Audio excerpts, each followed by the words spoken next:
Hey everyone, it's Tiffany Harelik, and I'm here with your astrology forecast for September 25th through 30th of 2023. And this week starts out with some great news. We have Mercury trine Jupiter again, right on the 25th. And I just invite you to look for the winds. They're all around you. You may not feel like this is your dream life, but if you'll use that mantra, this is my dream life, and look around and see something you can be grateful for, that's going to expand. Why? Because how we think is how it is out there. So Mercury rules our thoughts, the way that we understand, the way that we communicate, the way that we learn things. It's our central processing unit, represents the brain in some ways. And it's in a positive aspect to Jupiter, the cosmic magnifying glass that expands and makes everything bigger. So if you're thinking negatively, that's going to expand. If you're thinking positively, that's going to expand. So a little bit ago, I texted my crystal dealer, my girl that does all of the crystals for me in my life. And I texted her and I said that I wanted to gift someone, right, a little tower. I wanted to spend 20 bucks. And could she intuitively pick something that would help this person? I just wanted to send them a little uplifting gift.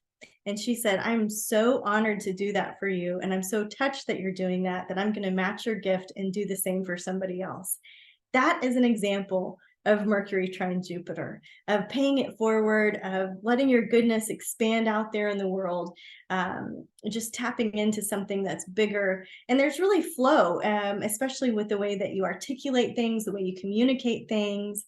It's a good day to write some notes out, to get something out of your head and onto paper, to write the next chapter of your book, to write your articles, get your content out there, to connect with people in foreign countries, maybe change some of your current language to another language, connect with somebody that has a different language than you, right? These are all things ruled by Jupiter. Jupiter also rules the law. And so Mercury trine Jupiter is a great aspect if you're needing to do some legal work or some paperwork of sorts.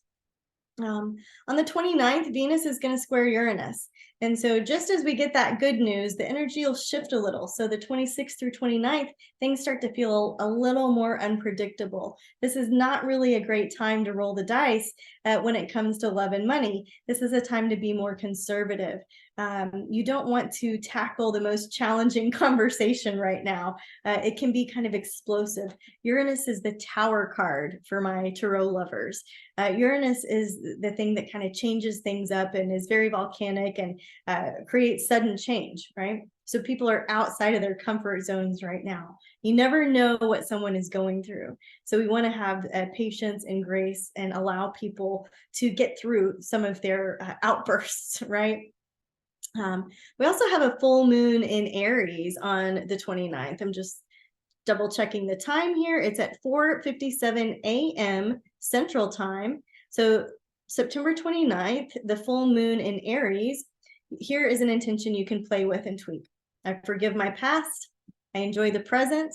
I trust the future is aligning in perfect order. This is the moon of self-illumination, of looking at the self. Aries, me first, right? Aries is pioneering energy. And the full moon is a closure cycle, something that is being illuminated under the light of the full moon. More is revealed. Know this, there's excess energy. People that work in emergency rooms and schools and bars, you see the full moon. You don't even need an astrologer because you can see that the energy is high. The tides are high. Blood flow is high. Cycles are breaking, right? Deadlines are approaching. There's a sense of urgency sometimes. And interestingly, the light of the full moon is a great time to find missing objects or missing persons if you're into forensics like me. It's a good time to showcase things. If this is a non-traditional astrology perspective, that it is a good time to show your art, show your work, get out under the light of the full moon and shine in public.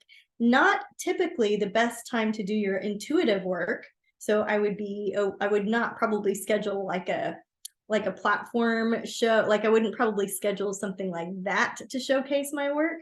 But it is a good time to say, hey, look at what I got, and shine in that full light of the full moon. So be aware that this is part of the illumination of a longer 2.5 year cycle. So something that started on April 1st of 2022, that's when the new moon was in Aries. Something new is starting inside yourself, for yourself, through yourself, Aries, right? And then on December 30th of 2022, you were poised for action. You took action. Something kicked into gear for you. And now, right, on September 29th of 2023, right where we are, this full moon is revealing more and more about what started for you on April 1st of 2022. This will have a completion cycle on June 28th of next year, 2024. So again, the full moon helps us face facts, face the music, face something about ourself, our self-respect, our self-pity, our self-righteousness, our self-illumination in some way. You're learning more and more about yourself, and you're really not into saying yes to things that drain you of your life force energy. So removing any blocks to new beginnings of yourself, right, through your own inventory of your own perspective. Things like this are a really great use of this full moon.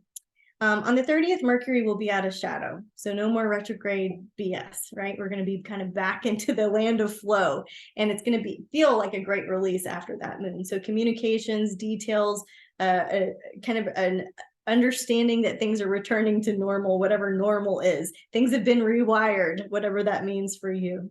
Mercury is going to trine Uranus on the 30th as well. And so if you've been looking for a sign, this is it. Mercury, again, illuminates how we think, what we see, how we communicate. Uranus is that exciting, sudden change. It's in a positive aspect, a trine. So doors are opening, unlikely friendships, things that are happening out of the blue. The energy is very swirly and it feels good and positive. It's very unconventional, and it helps us see, what do you want to be free from? And what do you want to be free for? Okay. Uranus, I always think of like that. It's got to be eclectic. It's got to be different a lot. It's got to be a little kinky. It's got to be futuristic, and it's got to push us out of our comfort zones. So again, if you've been looking for a sign, by the end of the month, you're going to get it. It's going to be clear to you. This is a moment where you get downloads of information. It feels very much like the energy of Metatron, very much like the energy of receiving big cosmic galactic hits of information. Little funny side story for you, right? So when I was naming my daughter, we didn't name her for 3 months. And I told everyone, we're going to look for a sign from the universe. So the name occurred to me. We set a date. We went out and we looked for a sign from the universe. And at the restaurant we were sitting at, the name I had picked was literally in a neon flashing sign next door. This is the kind of thing that can pop up for you as Mercury trines Uranus, a big flashing neon sign. So pay attention, look to the signs and symbols, connect with your spirit guides, connect with the forces of the universe that are working in your favor. The energy is really very much of that, of a cheerleader, helping you, propelling you forward, excited for you as we close the month and we finish it strong. So thank you again for allowing me to serve spirit by talking about astrology today. I hope it has been helpful and useful for you. Again, I'm Tiffany Harelik, and until next time, guys, namaste.